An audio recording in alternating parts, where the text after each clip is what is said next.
Every master was once a beginner. The quest for more wisdom in a certain field is a sign of interest for growth. The information in this video provides you 7 properties of chess openings that beginners regret not knowing sooner. I put these properties together assuming that you know the rules of the game. The initial moves of chess game holds a particular fascination for those who play chess. This is reflected in the fact that chess players of all levels devote the greatest part of their study to the chess opening. Chess openings are sequences of early moves. To have a clear focus and objectives, it is usually kept within 7 and 15 moves preparation. Sometimes, pieces and pawns go through rapid and quick development. Castling and connecting rooks happen earlier too. The first set of moves of a chess game can be played in a random fashion, or they can be organized so as to form a coherent strategic formation leading to a vibrant positional play. However, there are certain properties experienced players know that make them play the opening well,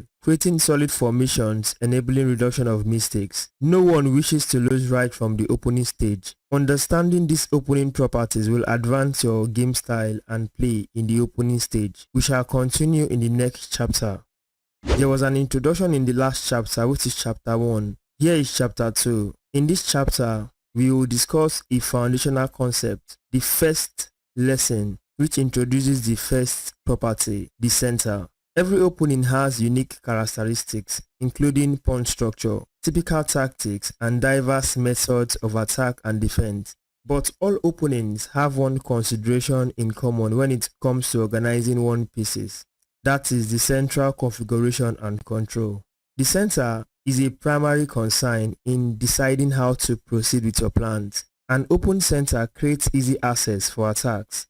I placed this section about the center before the one on development of the pieces because it provides a foundation for everything. The 4 squares in the middle of the board, d4, d5, e5, e4, are traditionally called the center. The center squares shares border with some squares. Such squares include e3, d3, c3, c4, c5, c6, d6, e6, f6, f5, f4, f3. As we include these bordering squares, we sometimes use the phrase extended center to illustrate the value of the center. The value of the center can be seen by placing a piece, for example the queen, the knight, the bishop, the rook, the pawn, in one of the center squares, compared to if they are placed on non-central squares. The queen on d4 is said to be stronger than the queen on a6 here. This is with respect to the center. The knight on f5 is stronger than the knight on h1. If you look at the queen on d4, it covers more squares. So the lines of action for this queen on d4 extend far, covers more squares and wider range compared to this queen on a6. If I'm to draw line of action for this queen on a6, you will notice how limited the queen lines of actions are compared to that which is standing on d4. So look at this, look at this, look at this, and take a look at it. So if you count number of squares, this is smaller than the wider reach of this queen on d4 here. Same thing goes to the knight. The knight on f5 have access to more squares from where it is standing. So it is said to be stronger than the knight standing here on each one because this knight have access to only few squares. If I count just 2 squares compared to a knight that have strength from the center. If you notice the queen standing on d4, it is in one of the central squares. The central squares includes this d4, e4, e5, d5. Like we've seen the extended squares, sometimes we call them the bordering squares, such as these other squares. The queen and the knight are within the extended center. So pieces around this particular or inside this particular center is said to be stronger, hence explaining the strength of the center. There is need to have clarity between occupying ideal center and controlling ideal center. The pawn on e4 can be said to occupy e4. So it is standing inside the square named e4. So it occupies e4, and e4 is one of the square in the ideal center. However, it exerts a central control over d5, also one of the square in the center among the 4 squares in the center. Also extends action to this square here, f5. The pawn on c5 is in one of the extended center, one of the bordering squares closer to the ideal center. In this case, the pawn from this side is controlling this square, d4. So this pawn occupies and control here. This pawn occupies c5 and controls d4. So you are going to hear more of these terms as we proceed. I believe you've gotten ideas for the center. In this example, with respect to the center, we will discuss who has more central control, who is better in this position. So with the analysis I will make from this position, we can now know if playing to the center is okay or not. White has utilized the first move for the pawns, advancing 2 steps forward, occupying the ideal center, exerting central control. The bishops are placed on the extended center. The knights are placed in line with the bishop to exert center pressure. White controls d5 3 times. He controls with the pawn here. He controls with the bishop on c4. He controls with the knight on c3.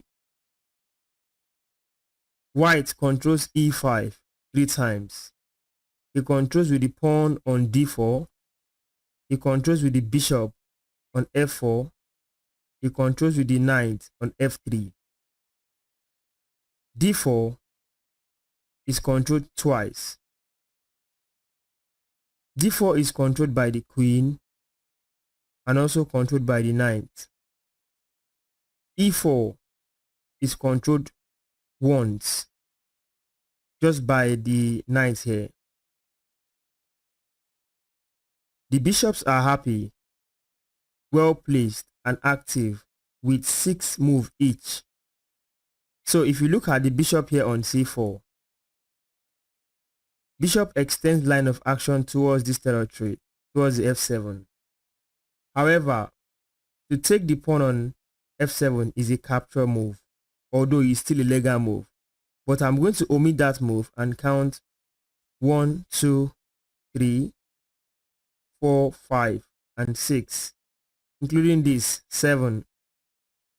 This bishop is said to be happy and active because it has this reach from c4.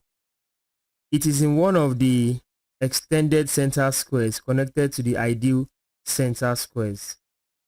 So we can see what the center does for us when developing the pieces. The same thing I've done for this bishop can be done for the bishop on f4. The bishop is happy. It is important to know that an advanced piece or pawn is one that have crossed the center into the other side of the opponent's camp. To reduce trouble and tension, try to stop that pawn or piece that advances towards your territory. Back to our initial question. Between white and black, which is better? We can draw a conclusion that white is better in this position because white has more central control. With respect to the center, let's look at varieties of common opening with respect to the center and central control. You will see the universal emphasis on controlling central points with few opening examples in this particular lesson. Every move of both sides control one main central square. So let's check out few openings. There are series of opening that starts with e4. e4 moves control d5 from here with the pawn. Black goes for e5. e5 controls d4. Just observe the way I am not including other squares. I am speaking in respect to the central squares, central control. So basically, I'm going to be highlighting squares connected to this ideal center more. With knight to f3, you will notice that white controls the square e5 and also the square d4. Knight to c6 controls e5, d4. If you notice these movements, they are natural. However, their purpose are clearly written all over the screen because we are moving these pieces with respect to the center. Bishop to c4 places the bishop on an extended square connected to closer to the ideal centers. In this position, the bishop is happy, developed. With respect to the center, I'm going to limit the action of the bishop, saying it controls here d5. Obviously, with more studies, you will discover that the bishop has line of action extending towards f7 pawn, passing through e6. Then here is not left out also. Since I'm focusing on the center, the bishop controls d5.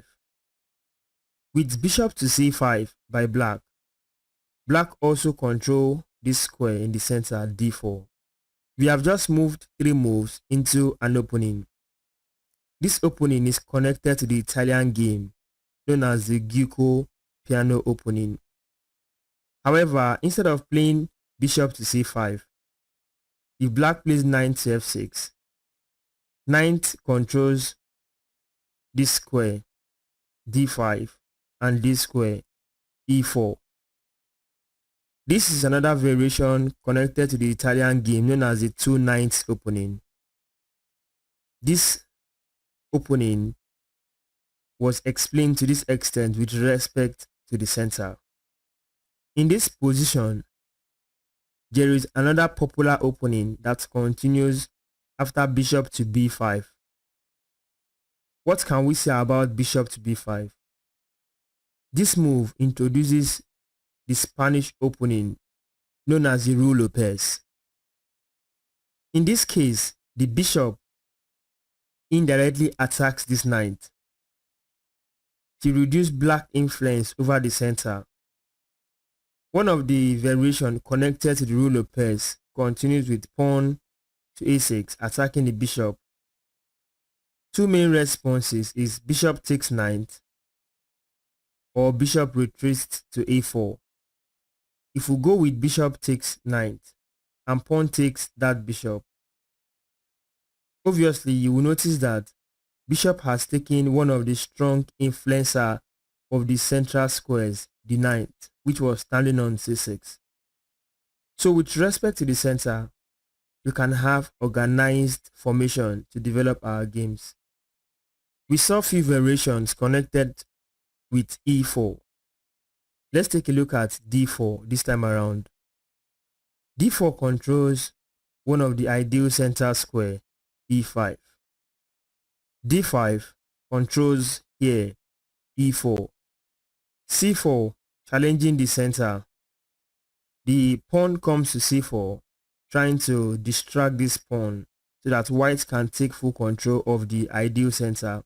By placing these two strong pawns here, white will have access to this square here, here, and here, and it is said in just 3 moves, white have a strong center. However, we are going to look at the declined variation. This ushers in the queen's gambit. If e6, then black declines the gambit with e6. e6 controls d5. Knight to c3. Knight controls e4 and controls d5.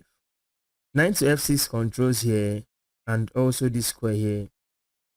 Bishop to g5 comes in. It's a move that pins the knight to the queen. This move indirectly reduces the pressure in this center. In case bishop takes the knight, black will have to deal with bringing another piece to exert pressure in the center. However, bishop to e7 is a way to continue in this kind of position.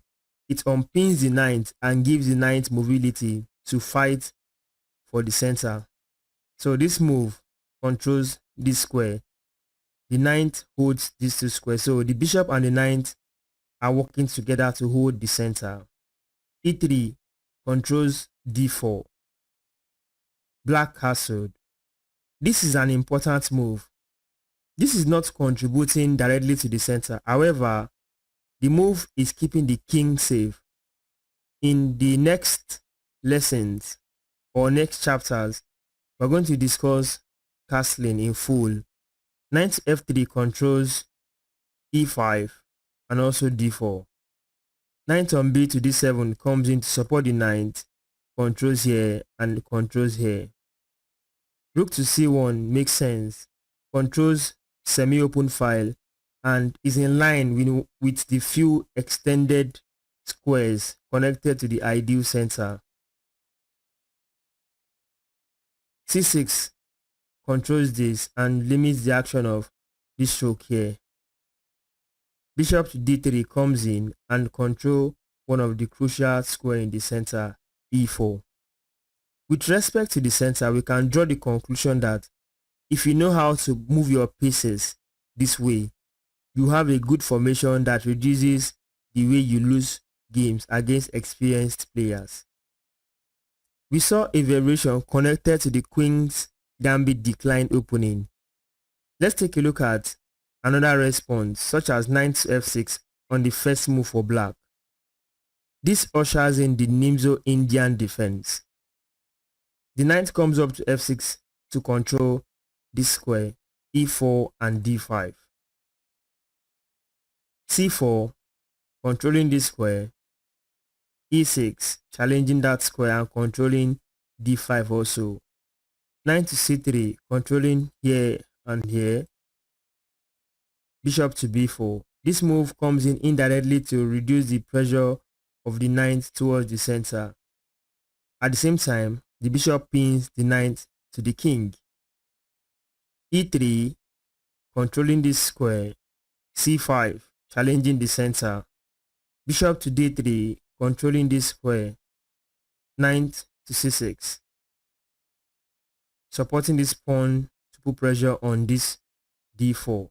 Knight controls d4 and knight controls e5. Knight to f3 support the pawn on d4, controls d4 and controls e5. d5, the fight for the center begins. Pawn controls this square. We are not ignoring this particular fact, but the attention is towards the ideal center. However, this is quite important to note. So, important move, castling, keeping the king away from the center. Black also castled. a3, challenging the bishop. Bishop takes the knight on c3. Pawn takes on c3. Pawn takes on c4. Bishop takes on c4. Queen to c7. These are minor simplifying moves. So far so good. Every action places both white and black on equal scale, so nobody's losing and nobody's winning. However, the queen is here to avoid any nasty kind of discovery on the bishop, which is undefended. White can play bishop to d3, bringing it back to place attention towards the center. The square on e4. e5, challenging the center. Controlling d4. Controlling f4 and preparing to come down to e4 so that the pawn can attack the bishop and the knight. Queen to c2. Rook to e8, still reinforcing the a threat to push this pawn. Here I'm going to stop this variation so that we can move to another variation. So far so good. We have learned how the center can help shape the opening development. This gives us an ideal idea on a way to go with our pieces, mobilizing them to have good structured formation for strategic play. The next opening variation we are going to see start from c4. This is connected to the English opening right away. This case, from the extended bordering square, white intend to control the center, d5. e5, the intention of black is clear, to control the center. Putting the pawn here controls d4. Knight to c3 controls d5 and e4. Knight to c6 controls this square, supports the pawn here. g3, this is a very different move from the center, but however, the motive is to bring in the bishop into g2 and control this long diagonal. Hence, this move supports controlling the center one way or the other by allowing bishop to come into the game. g6 does the same thing, opening this square for the bishop so it can come into the game to defend this pawn, and also if this pawn moves, it can control this diagonal here, hence extending helping hand towards the center squares, respectively e5 and d4. Bishop to g2, the bishop is out, extending action towards the center e4 and d5. Bishop to g7, d3, controlling e4, d6, controlling e5, knight to f3, controlling e5 and d4, f5, controlling e4, castling, a very important move, keeping the king safe with one move and activating the rook.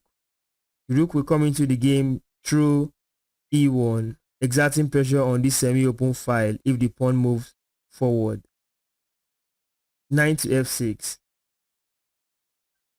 The knight comes into f6 to control d5 and also control e4.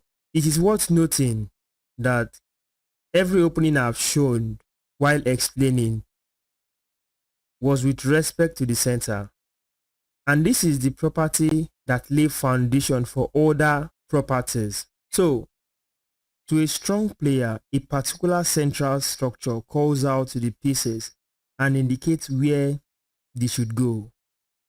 Then the pawns and pieces control the key squares while they are safely defended and work together.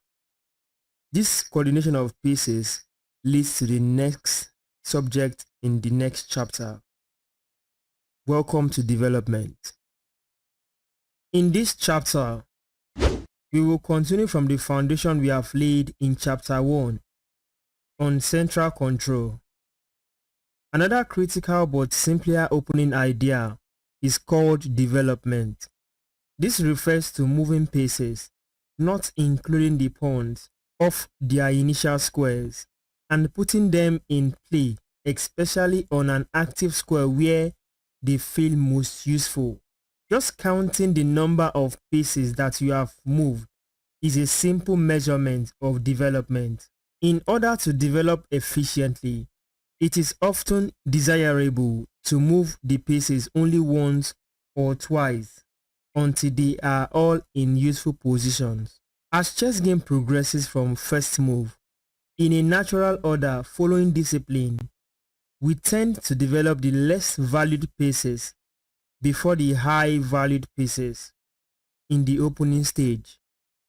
I believe you know the pawns are given 1 point each, the knight 3 points, bishop 3 points, rook 5 points, queen 9 points. Most players prefer this formation with respect to the center and development. The first formation includes pre-moving some certain moves before making their move. So sometimes some players like starting with the pawn on the e file. So with this pawn here, the next plan is for, as white player, is for him to bring in the ninth. Sometimes it might be this ninth, but just take a look at this. There was a pawn move before ninth. Now this particular diagonal is open, so the bishop will follow, making 3 moves. One includes a pawn. The other 2 moves includes two minor pieces, which is the knight and the bishop. These are all aimed towards the center with respect to the center and also developing the pieces to active squares. The next move might be castling, but depending on the response from black side. So if black had played something, then it will have changed the way white pictures his formation. However, these are the setup in his mind before making his moves. So a pawn, a bishop, a knight. Sometimes, okay, a pawn, a knight, a bishop. Then followed by a pawn, then castling, since the bishop here is now in this position c4 and the knight is now on f3, so he can castle earlier in the game. So the next stage would be to bring out the second knight and develop the second bishop to a square like this. These are pre-moved formation prepared by experienced players. So if you go through this video carefully, you will discover you are also thinking in the same fashion, knowing where your pieces need to be positionally. The first example started with a pawn and followed by a knight in the next move. Some formation includes a pawn, then a bishop immediately, then a knight or this knight. Perhaps a pawn might follow, the bishop would come out to somewhere here or here, then knight and later on castling. Depending on what black responds, we can have this. Some information includes a pawn followed by 2 knights. Then you know the rest of the story. However, there are some formations that starts with the knight. Sometimes this knight, then followed by a pawn. Then you see the knight is already out here. This pawn is out. The next move we might see is this pawn followed by a bishop, and you can have such structure. These moves are aiming for the center control, these 4 pawns, then adding this extended center also. At the same time, placing the pieces on a square where they feel most useful. These are practical examples of where experienced players place their pieces during development. This game, played in Moscow 1944 between Estrin and Lilbov, combines the concept of central control and development. e4, e5, knight to f3, knight to c6, bishop to c4, bishop to c5. So far, every move has contributed to both development and central control. c3 by Estrin, laying a foundation to throw this pawn to the center. Knight to f6, attacking the pawn and controlling this square d5. d4, pawn takes on d4, pawn takes on d4. We can say this position is equal. White has achieved the ideal center with these pawns, controlling the center squares. However, black is slightly ahead in development in the simplest sense of the numbers of pieces that are out in play from black's camp. It is black to play. There are a couple of options for black. Bishop to b6. This move allows white to win more time. However, with bishop to b4 check, black can gain more time. Once white responds, probably blocking with the bishop or blocking with the knight, then black can choose to castle the king to safety in this fashion. Since that bishop is defended, so it's defended by the knight, so the game can continue from there. However, in the game, black chose to go with bishop to b6. This allows white to play d5, attacking the knight. Knight to e7, another backward move that allows white to win more time. Let's take this position for example. If knight to a5, attacking the bishop, bishop to d3, black has to be very careful because b4 is coming and the knight might be trapped. So he chose to play knight to e7, e5 followed, knight to e4, d6. The center is the key to most openings, and white just keep moving forward. In this position, there is pressure on f2. However, this plan is greedy. We shall see in the game. Black took the pawn on f2, attacking the queen and the rook. Queen to b3 joins forces with the bishop to attack this weak square in black camp, f7. Black should have acknowledged this threat. Instead, he chose to take the rook on h1 with the knight. Because the center is open and this attack is true from this d5 square through to e6 over to f7, white utilizes this by playing bishop takes the pawn on f7 with check. King to f8, bishop to g5. This move pins the knight to the queen. Pawn takes on d6, pawn takes on d6. Black resigns because he will lose the queen. After knight to c6, bishop takes on d8.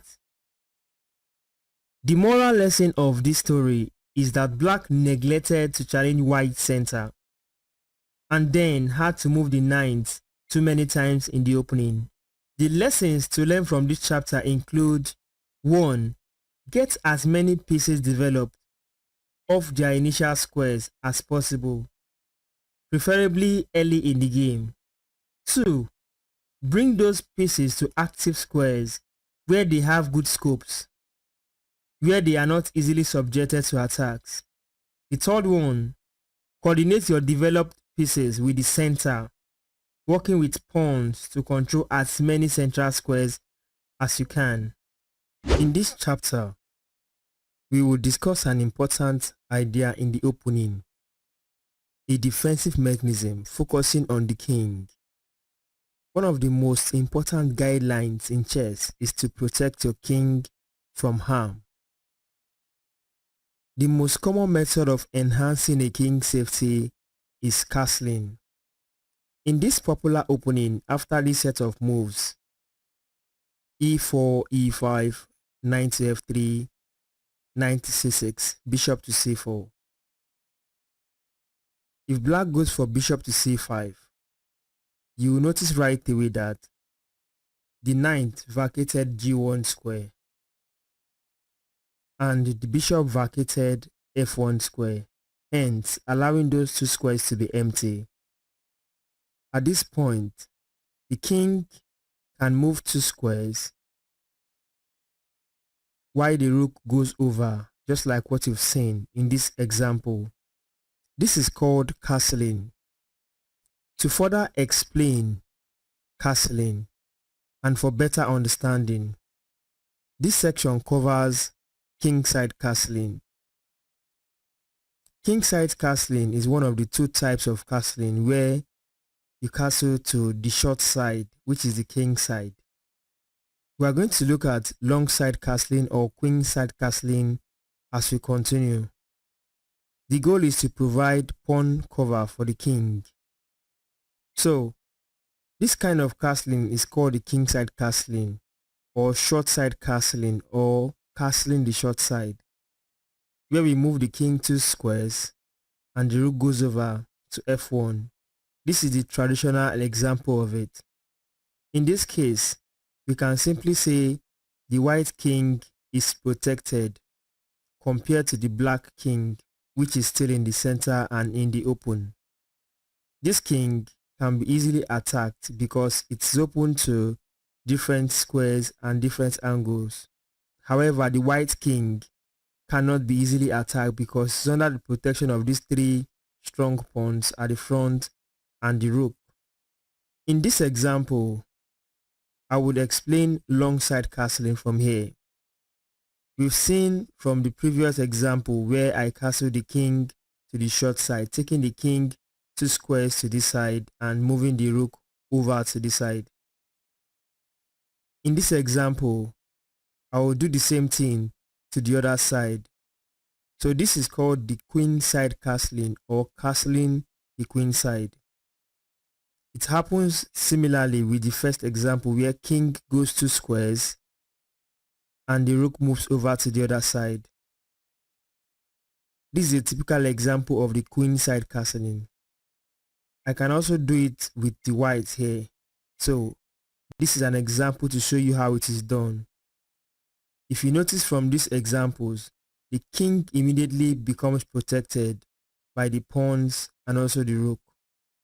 In this example under the castling, I'm going to show you a model game.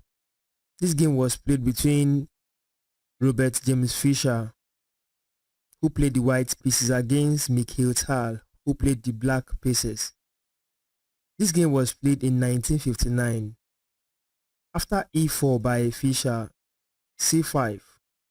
With respect to the center and also development, these pieces were placed in these squares.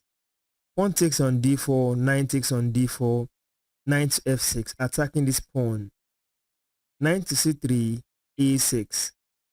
This move contributes to taking away this square from the use of the 2 knights and this bishop. Bishop to c4, an ideal square for the bishop. e6. Bishop to b3, bishop to e7, f4. In this position on move 8, black has empty 2 squares in between the rook and the king. Since castling is a king move, so we pick the king, move the king 2 squares and cross the rook over. This was a move made by Mikhail Tal on move 8 in this game. Black has castled the king to safety. Kingside castling. After the next 2 moves, James Fisher also castled, making the king side castling. So, white also castled in this position.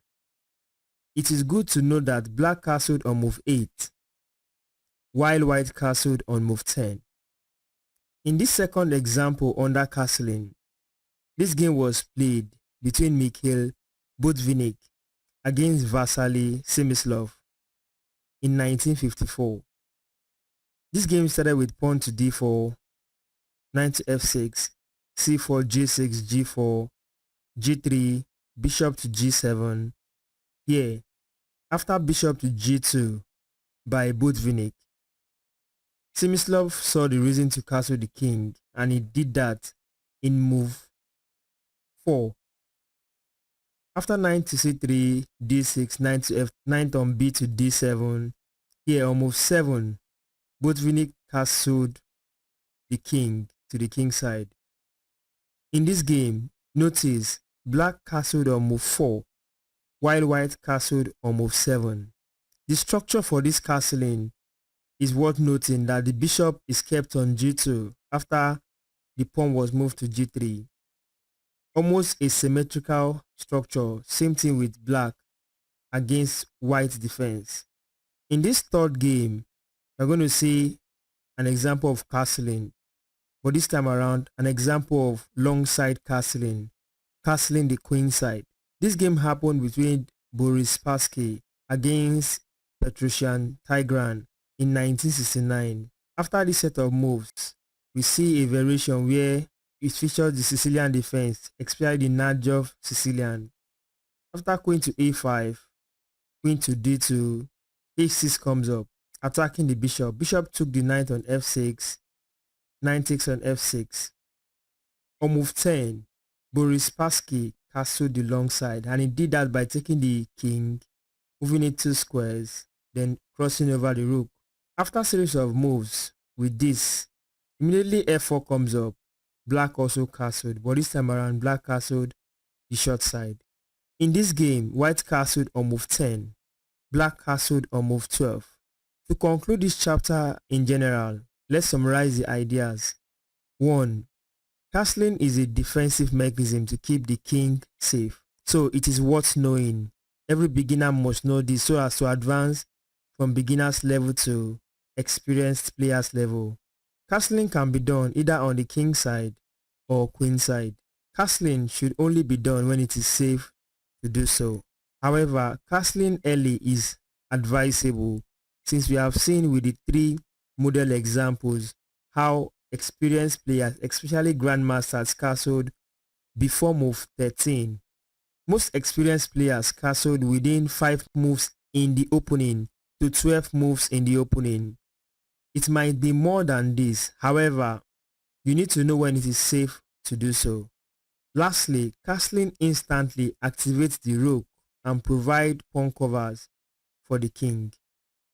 In this chapter, we are going to look at a technical concept called the space. Space is the amount of territory or squares that is under one's control. As you transit from beginner to an experienced player, you will find the concept of space applicable than in theory knowledge alone. The first point to note is that having space is an advantage. It gives you more room to organize your forces. With good play, it will frustrate your opponent. The area marked green are for white and the area marked red are for black. This is for illustration's sake. So in this position, if you check out the board right now, just look at my arrow. You see from 1, 2, 3 and 4 shows 4 ranks.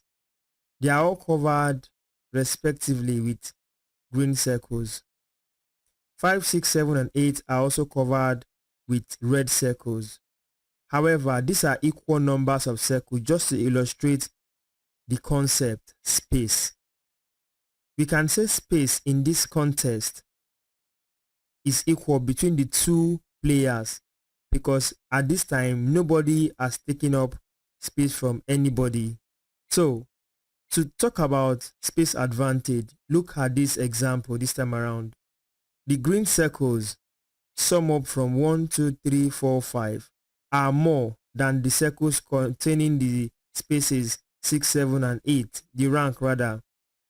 So in this example, I can clearly say that white has space advantage. Likewise for black, I can say black has no space advantage, or I can say black doesn't have space advantage compared to white and black in this position. I believe you are getting the concept of space. So these are for illustration purpose so that you can easily get your feet to understand what space talks about. In this example, I'm going to show you a model position where we'll talk about space and how we can apply space to real chess games.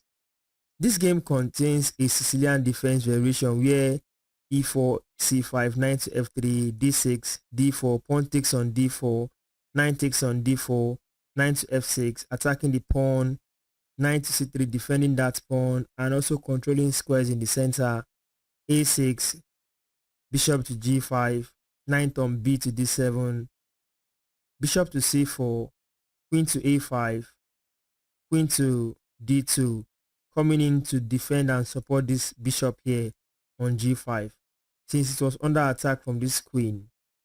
h6 followed, attacking the bishop. Bishop takes the knight, knight takes the bishop, and here white castled the long side. e6 comes up. After rook on h to e1, bishop to e7, f4. I stop here because the next move will be castling by black, and we can talk about this position from here since we can simply say we are deep dive in 12 moves in the opening. So I want to use this position to explain the concept of space. How can we detect which player is having more space and which player is having less space? hence leading to space advantage. There is need to simply see the board in part when talking with respect to space. In this position, I'll start by dividing the board into three parts. I'll divide the board into the queen side. The queen side starts from D. D go back to A. So A, B, C, D runs to the top, back to A. A to D are the queen side. E, F, G, H runs through this square at the king side. The last space can be called the center, where we'll deal with this ideal center and the extended center. However, we have spoken about the black side and the white side. So with respect to all these terms, I'm going to talk about the space and space advantage. First, let's identify spaces. Space includes the territory controlled by one's spaces. So let's talk about that in few seconds in this video. We can say that white has space advantage in the king side. Where is the king side? E runs up F, G, H. E, F, G, H, this side, this territory are the king side. How did I know that white has space in the king side? You see, from what I can see, the pawns are well placed here. Very soon, the pawns on G and H will march forward and occupy territories around here and probably cause more trouble against the black king. The white queen has more mobility because she can easily move from this square to squares like this, and you can see by yourself. Let me put arrow. You see, the queen can easily move to this square, freely, and she has reached to those squares with just a single move. These pawns will come over very soon and create room for attack towards the king side, the black king. The rook can move over to G1, the rook can come over to F freely, and the space is not hindering white's activity. In some move into the game, white uses this space to attack black king in this territory, so white has space advantage in the king side. On the queen side, black has advantage on the queen side. If you notice, black is fighting for the space on the queen side but not fully occupied. Well, we can give it to black because see this queen standing here alone. The queen occupies a lot of territory from here, then covers this square, covers square up to this extent.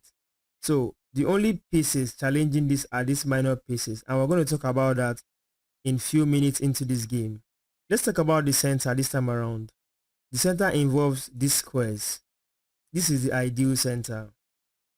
For now, we're going to equate pieces to pieces.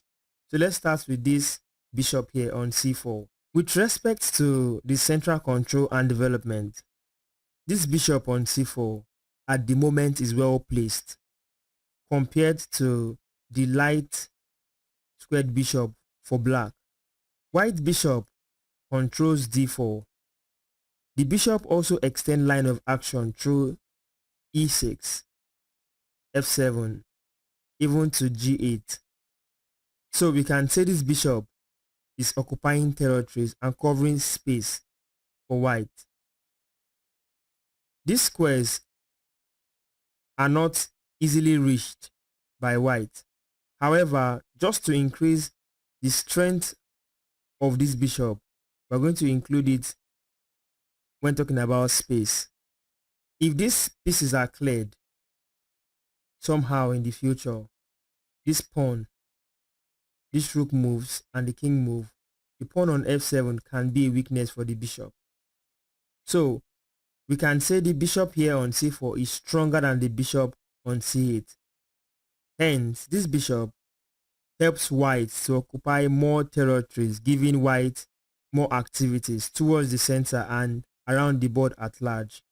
Comparing the knight, white knight in the center on d4 is active compared to the dark square bishop for black. This knight on this square controls c6, controls b5, controls e6, controls f5. I'm not coming back to white territory because I'm attacking and looking forward to controlling more territories in black camp. Looking at this bishop here, the bishop has no activities towards the center and it is being blocked by its own pawn. So we can say the knight at this moment is stronger than the bishop. If we're looking at spaces for white, let's consider these spaces now covered by the knight, then include the space for the bishop. You will notice that we can add this to the number of spaces that white has on the king side and say white in this position has space advantages. There may be more to this, but to this beginner's idea, you can start from here and develop further. If you compare in the center this time around, we can say white and black are actually fighting for the center. But in terms of pieces in the center, white is doing well for himself because this pawn on e4 is at this point stronger than this pawn here on e6. This is active and this is passive because if you look at the rank 1, 2, 3, 4, this is the share of white territory, and look at the share for black territory. White has seemingly extended line of action into black territory, whereas black is still less developed towards extending line of action inside white territory. However, these are beginners' idea. You can start with this to get yourself into development when it comes to space and transiting from beginners to experts. In this final example, under space study, we can have a clear conclusion from this position. In this position, black controls every center squares with the threat to play knight to b4, while white bishop are running into their own pawns and pieces. Look at this bishop.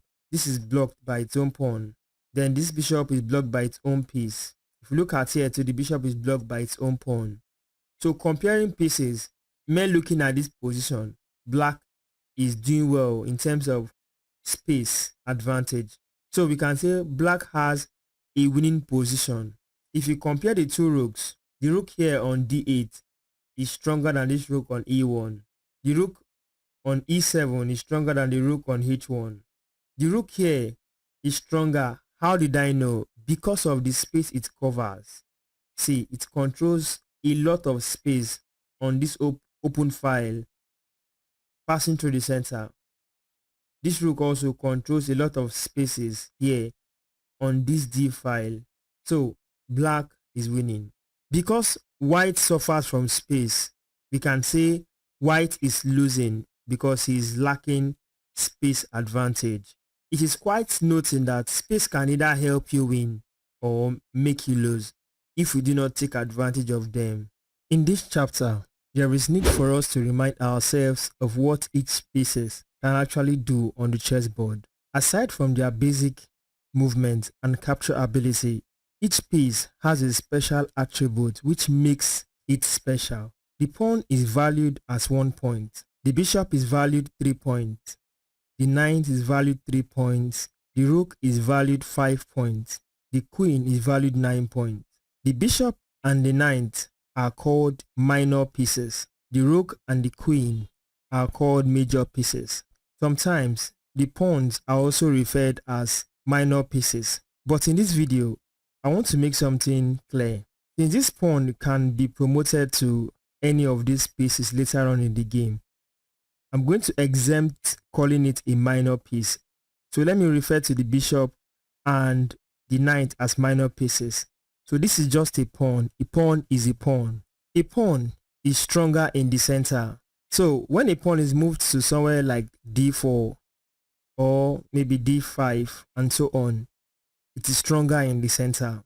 A pawn gets stronger as it moves towards the enemy camp. This pawn started from the 2nd rank here. As it moves closer to the enemy camp towards the 8th rank, it becomes more valuable because the special ability of being promoted to any pieces gives the pawn the strength to have power after being promoted in a game if it succeeds to get to the end of the board in the opponent's camp. A pawn is the only piece that can be promoted. So if a pawn moves without being captured and get to the end of the board, it can be promoted to either the queen, or it can be promoted to the rook, or can be promoted to the bishop.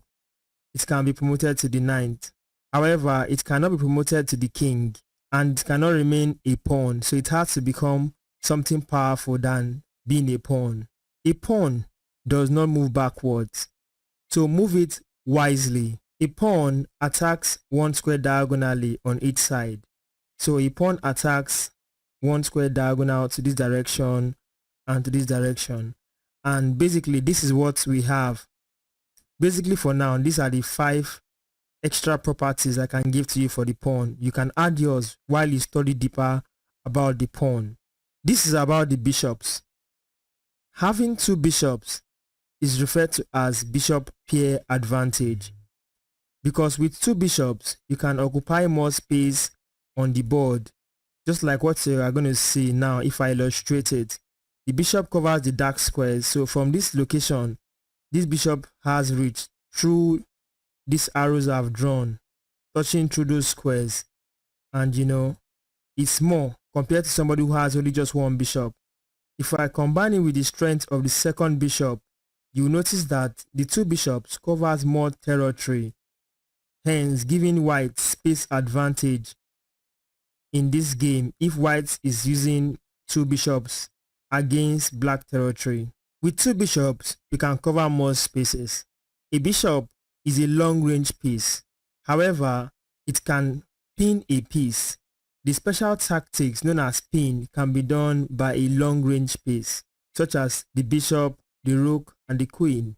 So, in this case, with bishop moving to e5, you will notice that the bishop faces the king. However, there is a piece protecting the king at the moment, and that piece is the rook. So we can simply say the rook is pinned to the king by the bishop on e5. So the bishop pins the rook to the king. Bishop can do this. These are properties of the bishop that the knight cannot do. Bishop likes open diagonal, so develop your bishop to open diagonals. And lastly, in an opening setup, you can use your bishop to unpin a piece, precisely your own piece. We'll talk about the knight here. Say a knight is stronger in the center. Look at an example. The knight on d5 is said to be stronger than the knight on g5 with the following reason.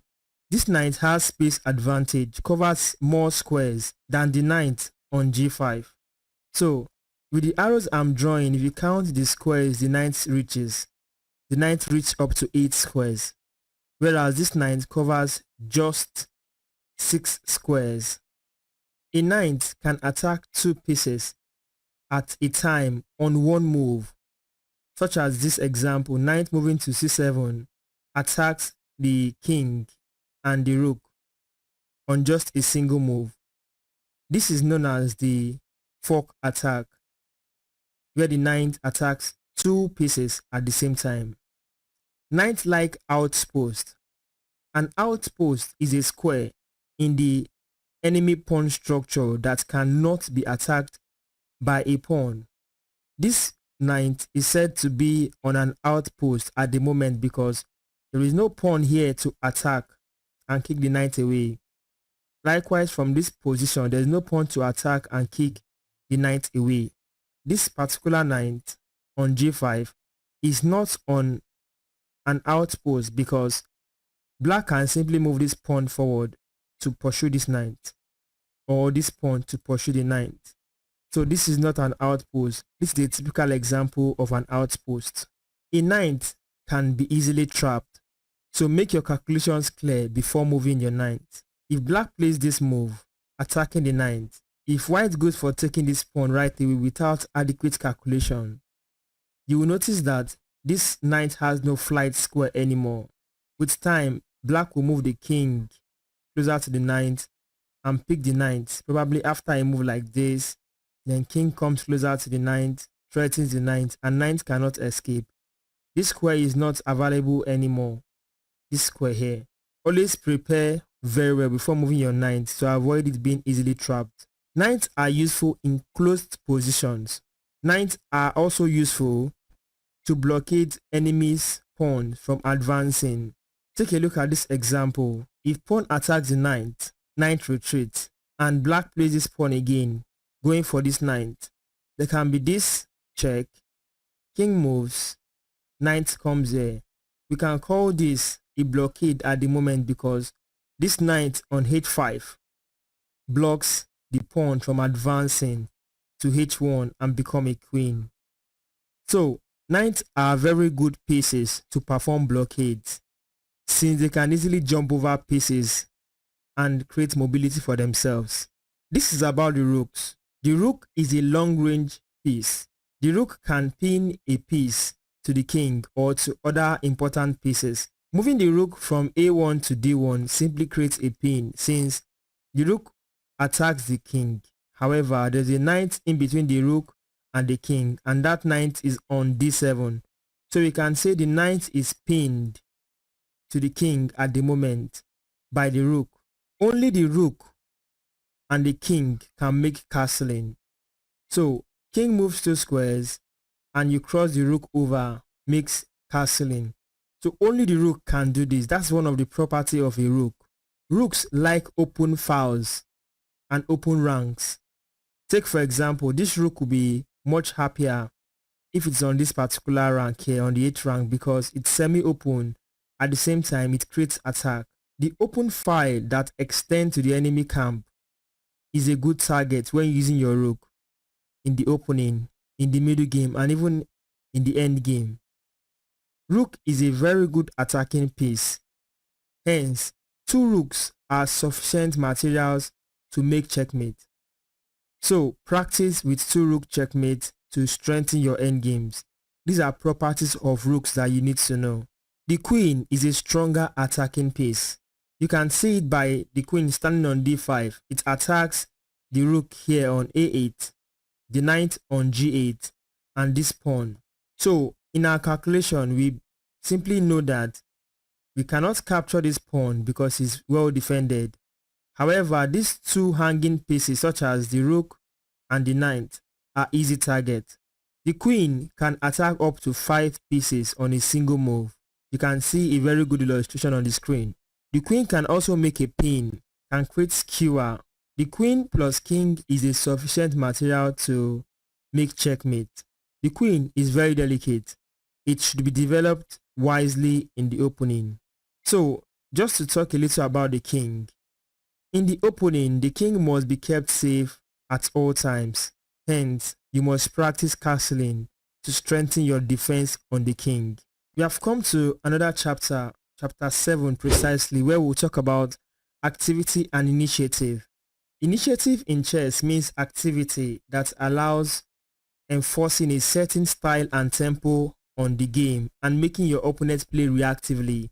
Tempo in chess talks about time. Having the initiative is very dangerous weapon in the hands of chess masters who enjoy active play and know how to attack. If you have the initiative, you are free to dictate the course of the game and have your opponent on the ropes.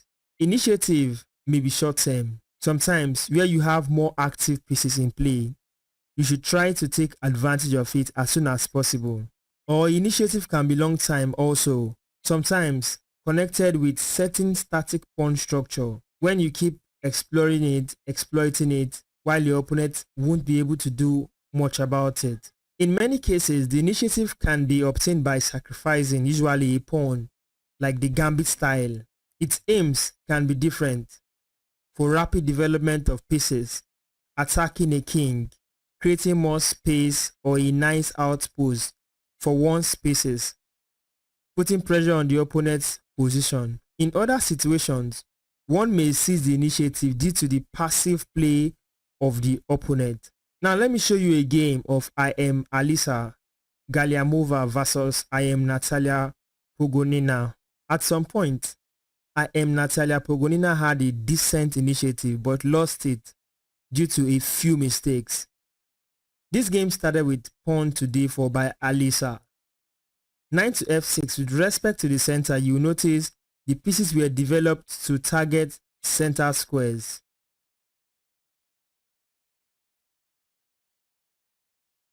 On this move 8, bishop to f1.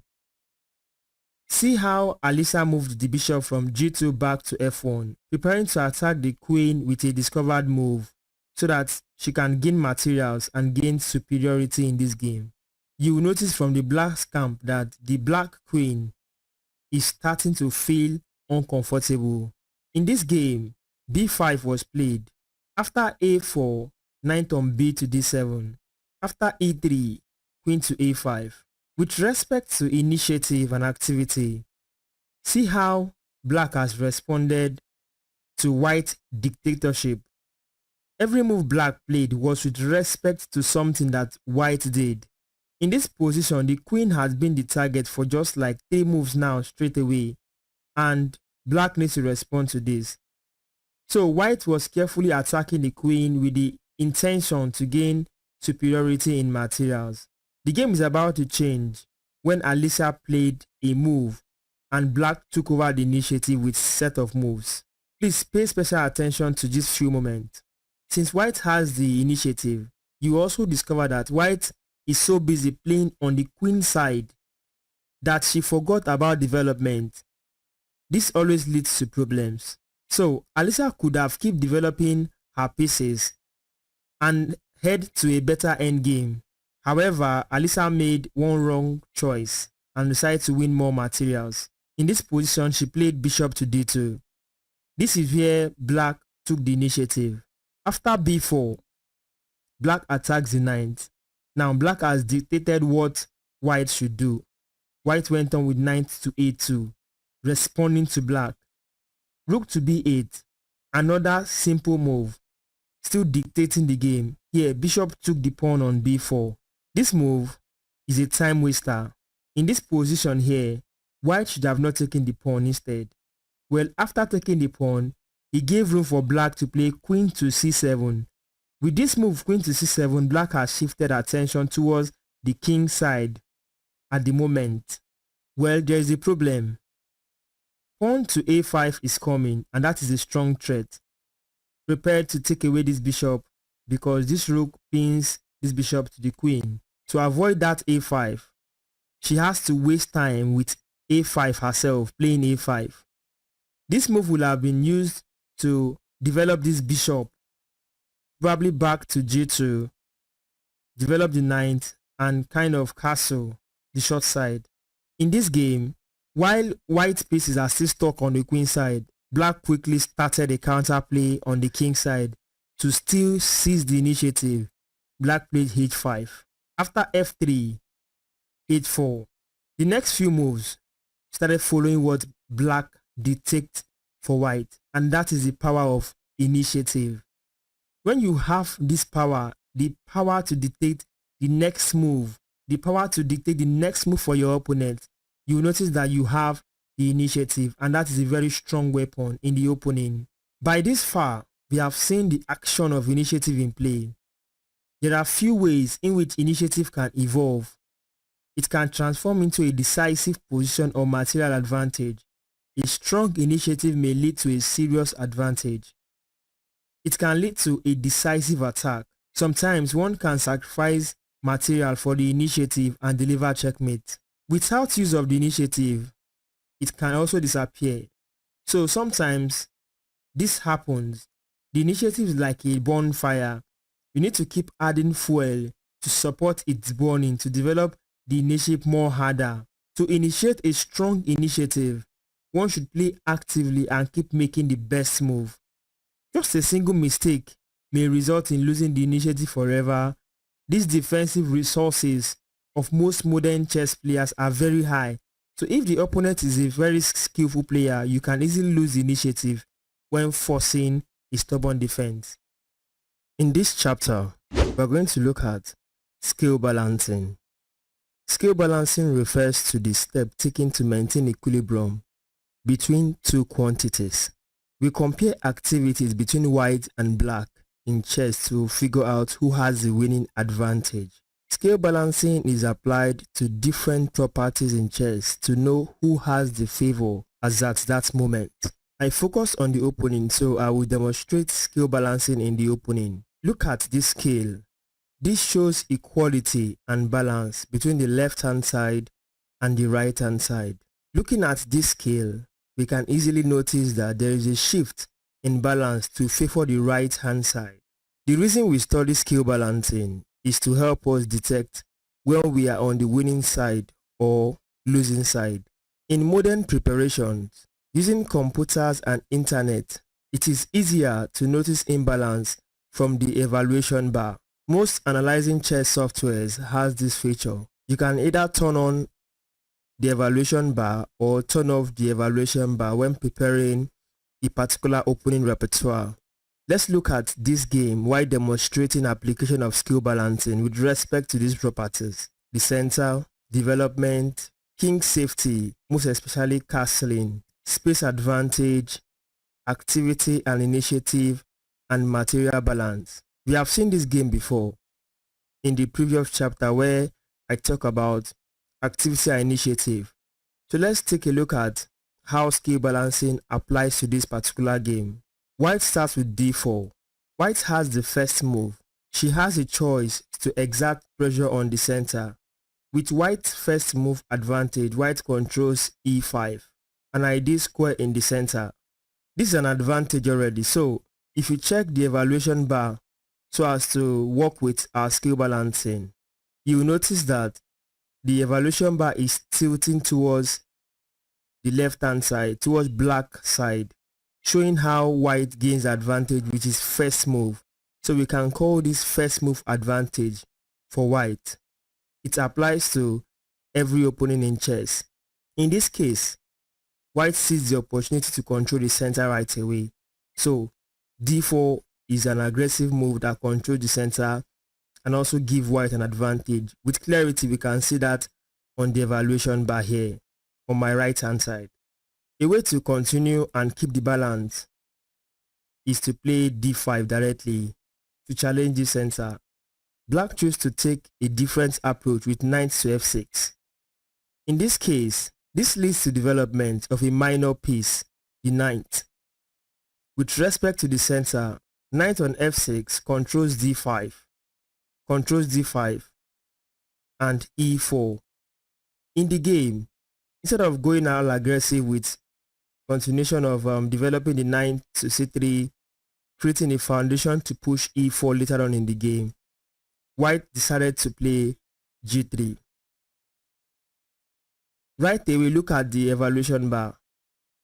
The line is in the center. This shows equality. At this point, why? The function of this pawn is to vacate g2 for the bishop so that the bishop can come into the game through g2. However, it has control over this square f4. The move is not directly controlling any square in the ideal center, but has influence on the extended center, which carries f4. d5 by black puts a pawn in the center and controls e4. Bishop to g2 comes up eventually. Every move is focusing towards the center. This time around, this bishop here controls the light square diagonal leading to e4 and d5. Bishop to f5 comes in. This is 3 moves into the game already. In this position, let's talk about some key factors connected to what we have studied. We should not neglect that from the beginning, the center was taken full cognizance of when developing the pieces. So every piece was developed targeting the center. Then the two parties, which is black and white, has carefully developed at least one minor piece. For the case of black, black has developed a knight and a bishop. For white, white has developed the bishop. Although the bishop is not closer to the center, occupying any square in the center, but from where it is standing, it is controlling some squares that leads to the center. So basically, white and black follows center control development. So the next thing we are looking at is castling.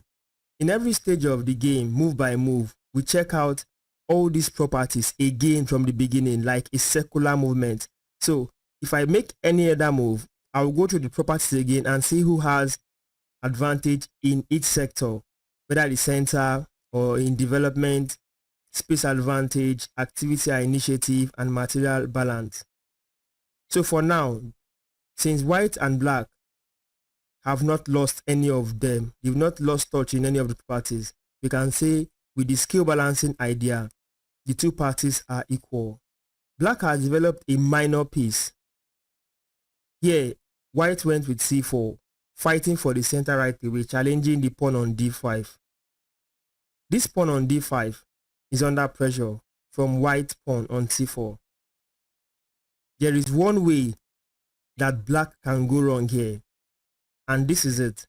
If black takes the pawn on c4, just look at an instant change on the evaluation bar. The scale is now imbalanced in the sense that white has an advantage here. It is up to white to look for it. And you watching this video right now, you can pause this video at this moment and try to look for those series of moves that leads to advantage for white based on the analysis from this video and the evaluation bar.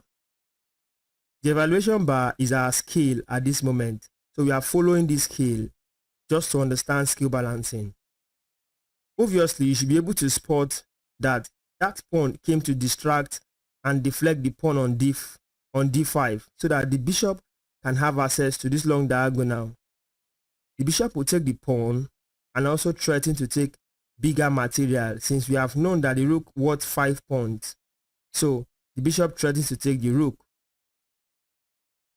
That's an advantage in just 4 moves.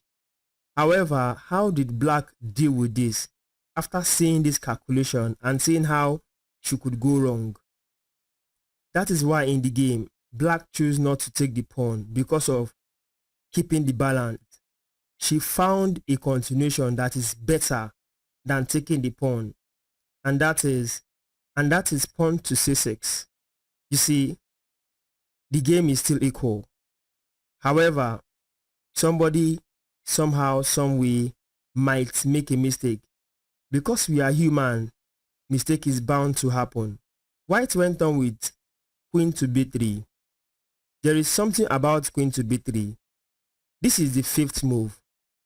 White, with the initiative, dictates this game from here. And let me show you how. This queen on b3 attacks the pawn on b7. Can you see it? This is obviously telling black, what will you do? Respond to this. This has also drifted attention to the queen side of the board. So for this game to continue peacefully and quietly and in a balanced position, black must find a move to keep the balance on this board. Black has a couple of responses, a lot. However, after weighing many options, black chose to play queen to b6. In this position, just notice how the evaluation bar is still keeping the green line there in the center, maintaining the balance on the board. With decision making, you can actually elongate a tough game. Eventually, it might lead to a draw and you're not losing. Queen to b6 responded to the threat of queen takes the pawn on b7, defending the pawn, maintaining the balance. White move provoked black to make that move. So we can say at this moment, a little, white has the initiative, so it's an advantage for white. White went on with 9 to c3. She has gone back to development, bringing a minor piece into the game. This move controls the square, e4, and exerting pressure on d5. Black must calculate well and find a good response. So to maintain the balance by black doesn't want to lose material. She played pawn to e6. Let me show you a line. If, for example, pawn to this square, pawn takes pawn, knight takes, bishop takes knight. the whole calculations there, you will notice that black has lost a pawn in this position. So that is an example of material imbalance, losing pieces or pawns that can serve as a weakness and disadvantage. Look at the scale here. You notice it that the scale has tilted towards black side, giving white more space, which shows that white has winning advantages. That is why in the game black went for a stronger option, e6. This approach is better. In this case, the pawn is defended, reinforcing strength in the center, opening diagonal for the dark square bishop for black to come into the game through this diagonal. In this position, look at the evaluation bar. It's unequal in the center. c5 came up by white, attacking the queen. A good way to keep the balance is queen takes the queen on b3, pawn takes on b3. This maintains balance. However, because we are human, mistakes are bound to happen. The approach black took was queen to a6, and see, it gives white an advantage. Bishop to f1 comes up. This queen is uncomfortable at the moment because a move like this is coming very soon. Pawn to e4. A discovered attack, which will open an attack to the queen and attack the bishop. So b5 came up, blocking that diagonal. a4 trying to open that diagonal. Since this rook is not defended, white cannot take right away. So knight on b to d7, e3, opening up that diagonal, then e5. At this point, there is c favor for white because of the evaluation bar. After a5, favor disappeared. Here, bishop to d2 comes up, which gave a room for black to seize the initiative. Now it is black's turn to dictate this game. Can you find the move? Obviously, if you see b4, you are right. It is from here that black starts dictating this game, which means that black now have the initiative. From the properties we've seen, there's initiative and activity, there's center control, there is development, there's material balance, there is castling. Checking all those properties in the opening, white and black have tried to put at least pawns in the center, which is good. For development, they have minor pieces out in play to support the game, which is nice, except this knight is not doing well, still not developed. For the case of king safety, the king is still in the center, is not safe yet. So I think the both parties are still working towards attaining king safety, while considering many other factors. For activity and initiative, we have seen how whites have detected this game. Now it is black turn. There is still balance. So all these things were being checked before making any move. Now we are in the line where activity and initiative comes in play because other factors are still okay.